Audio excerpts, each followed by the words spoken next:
Subestimaram o Porto, viu? Eu avisei. Fala galera, Rafa Marcos Oliveira para mais um vídeo para vocês. No vídeo de hoje eu vou fazer a análise de Juventus e Porto, análise aqui falando para a câmera para vocês. Bom, e quando saiu o sorteio lá no dia 14 ou 15 de dezembro, já não me lembro bem, no início de dezembro, eu falei que entre Porto e Juventus eu achava naquela altura que o Porto era mais equipe, que praticava um futebol melhor. Benfica e Arsenal não sei, acho muito meio a meio. Porto e Juventus, acho que o Porto passa. Porto e Juventus, eu acredito fortemente que o Porto passe. Vamos ver como é que vai ser. Mas nesse momento, se o jogo fosse semana que vem, eu apostaria no Porto, por exemplo. Algumas coisas mudaram nesse decorrer, mas quando chegou na data do primeiro jogo, no início, né, no início para o meio de fevereiro, eu continuei com essa opinião e está confirmado o Porto classificado na Champions. Muita gente me chamou de louco, de maníaco, enfim, porque eu moro na cidade do Porto, então muita gente falou que eu estava enviesado porque torcia pela equipe. Enfim, foram vários comentários. E no fim das contas, eu não gosto muito dessa posição do eu avisei, mas tem um saborzinho especial quando você é muito massacrado por isso, como eu fui. Então, eu avisei. Muita gente que não acompanha o futebol português, não acompanha o Porto, não sabe a consolidação dessa equipe no decorrer dos anos e opina simplesmente porque vê Juventus, time gigante, enfrentando o Porto nas oitavas de final e naturalmente o favoritismo é da Juventus, então logo a Juventus vai passar. Esse pensamento é errôneo demais. É de quem não analisa o jogo, é de quem não assiste o jogo. E como eu já vim assistindo as duas equipes, muito mais o Porto que a Juventus, eu disse, olha, tem jogo aí, e acho que dá para o Porto passar. O Porto é uma equipe consolidada, madura, acostumada a jogar jogo decisivo, com jogadores muito rodados, no ápice do seu desempenho. Perdeu alguns jogadores, né, na janela, mas conseguiu repor bem. O exemplo do Alex Telles, que o Porto trouxe logo em seguida o Zaidu, que é um lateral esquerdo diferente do Alex Telles, mas é muito bom. Enfim, o Porto foi subestimado e passou da Juventus. Eu quero comentar com vocês aquilo que foi o próprio jogo, né? A análise daquilo que foi o jogo. A Juventus veio com uma ideia bastante ofensiva, né? Com um quadrado amplitude de um lado e o Chiesa amplitude do outro, né? O quadrado que para mim foi o melhor jogador da partida, jogou demais, o cruzamento dele é muito venenoso, é muito perigoso. Com um tripé no meio, variando muito o jogador de base, ora o Arthur, ora o Rabiot e o Hansen como o meio, né? O médio entre linhas.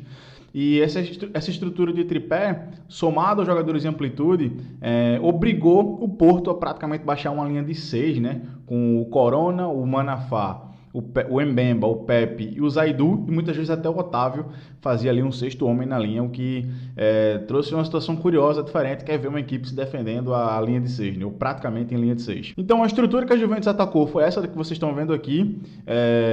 A forma como o Juventus circulava a bola de um lado para o outro, principalmente no primeiro tempo, não era uma circulação tão rápida, não era uma circulação que tentava achar tanto entre linhas, era uma circulação que, para a ideia que tinha de tentar atacar corredor oposto, né, precisava circular um pouco mais rápido. Foi diferente no segundo tempo, mas no primeiro tempo não foi muito incisivo. Tentou entrar muito com cruzamento e o Quadrado foi muito bem no jogo. Logo no início teve uma oportunidade de cabeça do Morata, uma oportunidade muito clara, e foi com cruzamento, né, com a bola descoberta que o Quadrado conseguiu ter essa situação de cruzamento, e ele é muito forte cruzando dos 3/4 do campo. Então esse cruzamento que ele conseguiu achar o Morata, se o Porto não tivesse se adaptado ali para uma quase linha de 6, o Quadrado teria mais situações de cruzamento dali. Então o Otávio foi muito bem no primeiro tempo na forma como ele cobriu a bola, né, como ele pressionou, impedindo o Quadrado ter situação de cruzamento. Muitas vezes o Quadrado e o Hansen faziam um 2-1 no Otávio, e ainda assim o Otávio, com bastante mentalidade zonal, conseguia dividir o espaço. E aí quando o Quadrado fazia o gesto de cruzamento, ele saltava a pressão e conseguia impedir a possibilidade de cruzamento do Quadrado.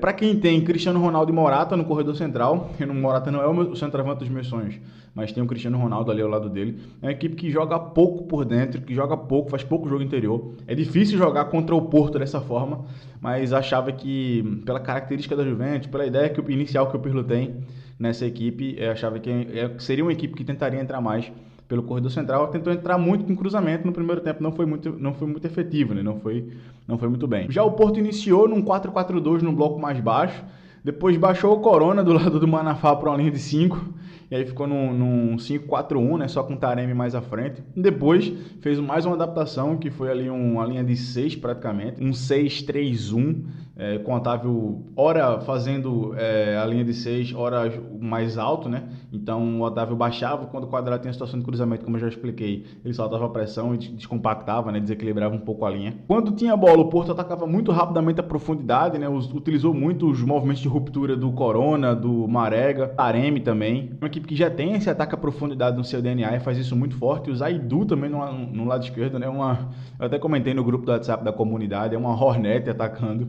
Então, enfim, é muito forte fazendo esse movimento, é uma Ferrari descendo e é uma equipe que transita muito bem. O lance do pênalti, né? O lance do que a gente pode vir a discutir se foi pênalti ou não, na minha opinião, não. Mas é uma transição muito bem feita ali. O passo final do Taremi não foi tão bom, mas a chegada até o corredor lateral direito foi sensacional. Tá comigo, não tá mais. E dessa forma o Porto conseguiu chegar no 1-0, conseguiu chegar numa situação de conforto, foi superior no primeiro tempo, finalizou muito mais do que a Juventus e acredito muito que escapou ali no primeiro tempo a oportunidade, a possibilidade de já ir para o intervalo, basicamente com a classificação resolvida. A Juve voltou melhor do intervalo, né? Voltou circulando a bola de um lado para o outro, de um corredor para o outro mais rapidamente. O Arthur mais aceso no jogo, né? Na forma como distribuía a bola de um corredor para o outro. O Chiesa, que também foi outra peça importante da Juventus no jogo, né? Foi muito bem na situação do primeiro gol. Tem ali uma desatenção do Corona, né? Tem um passo para trás que obriga a última linha do Porto a andar para frente e depois tem um passo cavado nas costas do Corona, que o Corona não baixa, né? Ele faz o movimento de andar para frente, mas depois, dentro da sincronia dos movimentos da última linha do Porto, ele não volta, ele não baixa mais para recuperar, né, para estruturar sua posição, e aí deixa o Chiesa em uma situação de finalização contra o Manafá, e aí o Chiesa finalizou muito bem, acertou o ângulo, uma chapada fantástica. Naquele momento a Juventus era melhor no jogo, e aí tem uma outra decisão polêmica da arbitragem no jogo, né? Eu já falei que o pênalti, na minha opinião, não foi pênalti, deveria ter sido revisado pelo VAR, que é a expulsão do Taremi. Eu acho que ele foi muito intolerante.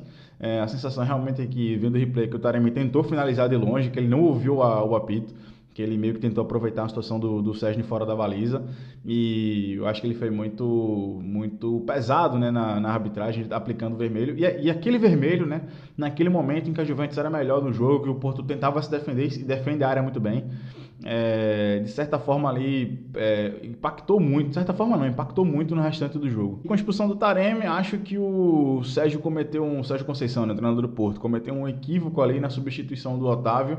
O Otávio era o jogador que pressionava muito a bola para o Quadrado não cruzar, e na substituição ele tirou o Otávio e colocou o Malang Sarr, que é um lateral esquerdo, zagueiro. O Sarr jogou por dentro da linha, ele tirou o Zaidu, e o Zaidu não estava com essa regra de ação tão automática no jogo dele, nesse jogo. Então o Corona tem espaço para fazer um cruzamento dos 3/4 ali do meio espaço, e quando ele acerta esse cruzamento ali é muito nas costas da última linha, não tem como fazer esse giro, é difícil marcar essa bola, e o Chiesa conseguiu acertar a cabeçada ali praticamente indefensável para o Marquezin, e 2-1 na altura. Eu sinceramente nesse momento eu disse, bom, acho que a vaca foi pro brejo, né? E esperei ali, bom, vamos ver como é que o Porto vai se comportar nos próximos 10 minutos, com um homem a menos e 2-1 contrário, né? O placar que levaria a prorrogação em pênalti. E vamos ver como é que a Juventus vai imprimir velocidade, imprimir ritmo aqui. Vamos ver se ela vai continuar mantendo o ritmo que ela manteve até o 2-1, ou se o Porto baixaria o bloco e conseguiria esfriar, entre aspas, o jogo. O Porto foi feliz nesse sentido, conseguiu segurar a Juventus. O Porto muito baixo no campo, né? Já não conseguia atacar a profundidade, mas conseguiu ali, apesar do Juventus ser muito dominante, não conceder tantas situações de gols assim para o Juventus, que seria natural pelo contexto do jogo, né? Teve uma última bola no último minuto ali do Quadrado de pé esquerdo no travessão, todo mundo gelou. E, enfim, aí o jogo se encaminhou para aquilo que foi a prorrogação. Antes de falar da prorrogação, só falar de duas substituições a favor do Porto, que eu acho que foram fundamentais. O Gruitch entrou muito bem no jogo, a forma como protegeu o corredor central, como protegeu a entrada do funil, como disputou as primeiras bolas também, né? Porque ele é muito alto, é um volante muito alto. E também a entrada do Luiz Dias, né? Acho que o Luiz Dias também trouxe uma dinâmica muito boa de devolver o ataque à profundidade que o Porto tinha perdido na altura quando o Taremi foi expulso, o Marega muito cansado, o Otávio saiu, o Corona jogando numa linha muito mais baixa, então o Porto ficou sem ter como chegar no último terço, e o Luiz Dias devolveu isso à equipe, né? Conseguiu reter bola, né? Temporizar próximo da baliza da Juventus. Na prorrogação, aí tem um acerto, na minha opinião, do Sérgio Conceição, que é a mudança de Corona de lado, né? O Corona começa a prorrogação do lado esquerdo, Então isso causa um 2 para 1 no zagueiro que cobria as costas do quadrado, ou no próprio quadrado, do Luiz Dias e do Corona. O Corona muito bem no jogo. E aí vem um ponto, né? Jogador grande, ele como o Corona, como o Sérgio Oliveira, como o Pepe, nesse momento é que você espera que ele apareça. E a partir do que esses três fizeram, né? O Corona mais pro final do jogo, prorrogação, mas o Sérgio Oliveira o jogo todo e o Pepe o jogo todo, foi sensacional. Um nível absurdo. E essa situação do Corona pelo lado esquerdo com o Luiz Dias deu um maior volume ofensivo ao Porto. A Juventus já não conseguia atacar com tanta frequência. Quando sofria transições, eram transições que praticamente quase sempre terminavam em finalização, ou terminavam muito próximo da baliza. Porto ali em determinada altura parecia ganhar confiança no jogo. E aquilo que eu falei, né? Os grandes jogadores do Porto, o Pepe, o Corona, o Sérgio Oliveira, apareceram nesse momento do jogo. Em contrapartida, os grandes jogadores da Juventus, né? O Rabiot, o Cristiano Ronaldo, o Chiesa apareceu, o Morata, ele também não teve um desempenho tão forte. Mas os grandes jogadores da Juventus, principalmente o Ronaldo, né? Não tiveram uma atuação tão determinante, assim, não foram mal no jogo, mas não tiveram uma atuação tão determinante, tão impactante naquilo que é o resultado. E na prorrogação, muito coração do Porto, né? Sérgio Oliveira conseguiu achar aquela falta caneta linda na intermediária, fez a finalização, cobrou a falta, né? Fez a finalização da falta passando pela barreira, né? A barreira meio que abriu ali, um chute forte, rasteiro, difícil pro Sérgio chegar.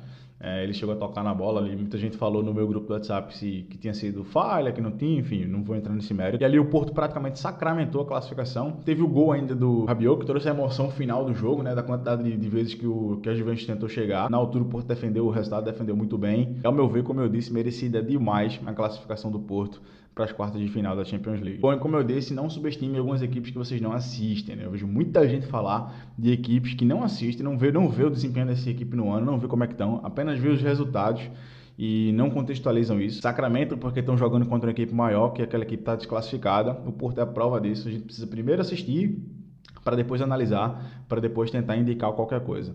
É óbvio que a minha aposta no Porto ela estava embasada em análise, mas também tem um aspecto de imprevisibilidade do jogo, poderia ter dado Juventus tranquilamente e não anularia aquilo que eu falei.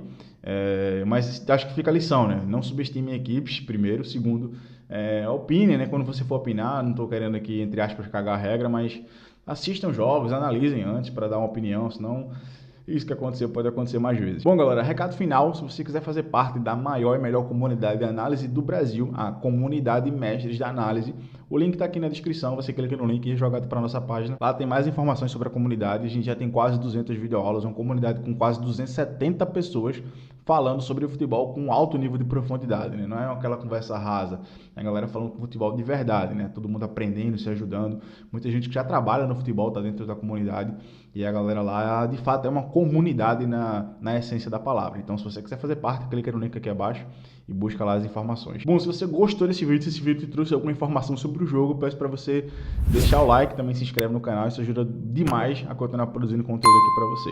Rafael Marques Oliveira para mais um vídeo e até a próxima.